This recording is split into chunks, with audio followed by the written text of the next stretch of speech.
beautiful downtown Burbank, Mr. Gary Owens.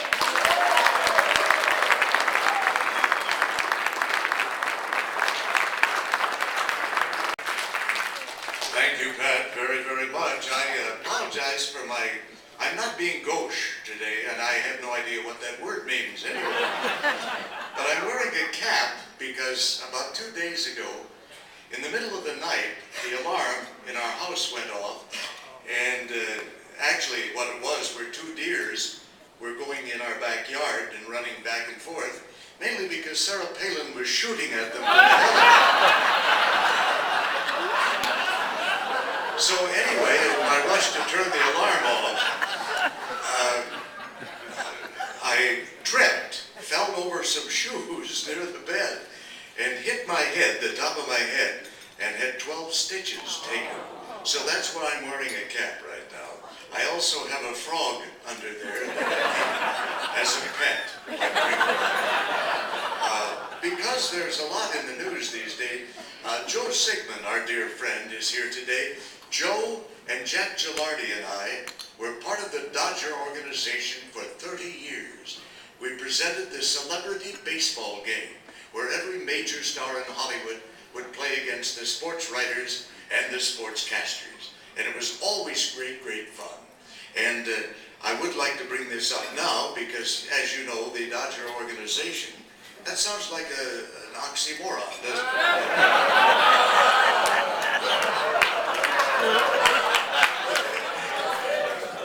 Anyway, the McCourts are having a little messy divorce, and they each want to retain custody of Vin Scully. The other one wants Tommy Lasorda, so it's coming along pretty good. Hal Cantor is our dear friend, and he was going to be here today, but he couldn't make it. And his pal, Paul Pumpian, who has written Blondie for 25 years. She's never answered him once. He's written a comic strip all that time, and they're always here at every Pacific Pioneer broadcaster function. But they're not here today, and I would like to say a few things about both of them. They're wonderful people. That's all I have to say about them.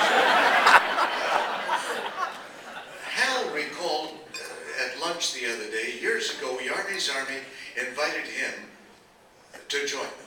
And of course, he begged off for a couple of reasons there. He said he still had vivid memories, Vivid upside down is dip-dip. Who would write that into a thing? My typewriter, I guess. Anyway, vivid memories of what happened to him the last time that an army invited him to join them. I can't blame him for that.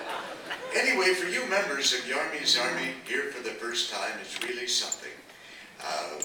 People whose careers go back to the days when, of course, the wonder drug at that time was bromo seltzer. Remember that? Anyway, remember all the great orchestras we used to hear and used to play on broadcasting? Andre Kostelanetz, Guy Lombardo in the orchestra, Whoopi John and the Six Fat Dutchmen. We will never forget them. What a wonderful time. And the days when sex was a lot quicker between, well, Paul Whiteman and Sophie Tucker at that time. You may recall that. But the reason I'm here today, for a couple of reasons, I wanted to bring you something that my good friend George Carlin, who passed away, one of the funniest men of all time, he wanted to join Yarmy's Army. And we were all set to do it, but it was a little strange. He wanted to be part of Yarmy's Army on a monthly basis and come to our meetings. He had all the wrong traits.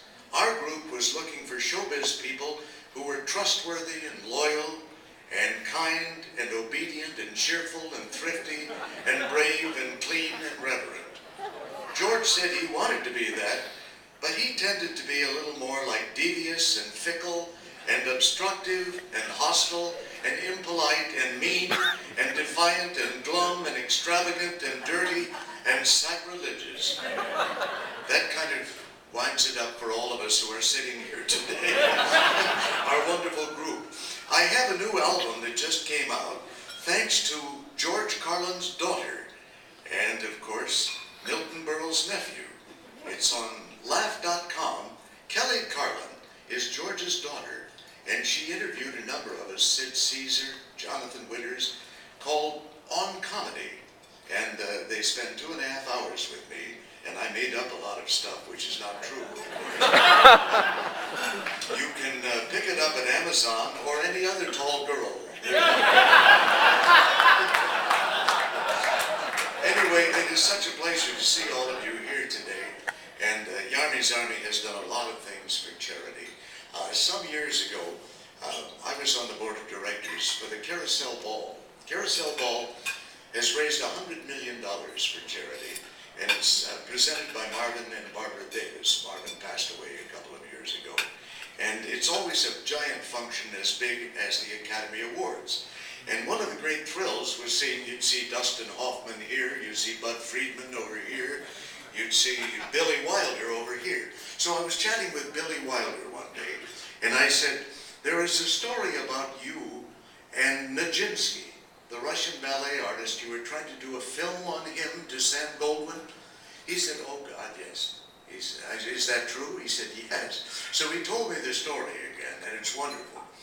He's pitching to Sam Goldwyn a $3 million movie on the life of Nijinsky, the Russian ballet artist, who in his later years is performing on stage, but goes crazy and thinks he's a horse. And this is not a joke, it actually happened. So Nijinsky thinks he's a horse and is performing on stage pretending to be a horse. And they have to take him off the stage and they put him in an asylum at this point. So Sam Goldwyn says, are you crazy? And Billy says, no, I think it would make a great movie. This marvelous, probably the best ballet dancer of all time. And Goldwyn says, I'm not going to spend $3 million on a ballet artist who goes crazy. I just don't want to do that. And Billy says, I'll tell you what, we'll change the ending and he'll win the Kentucky Derby.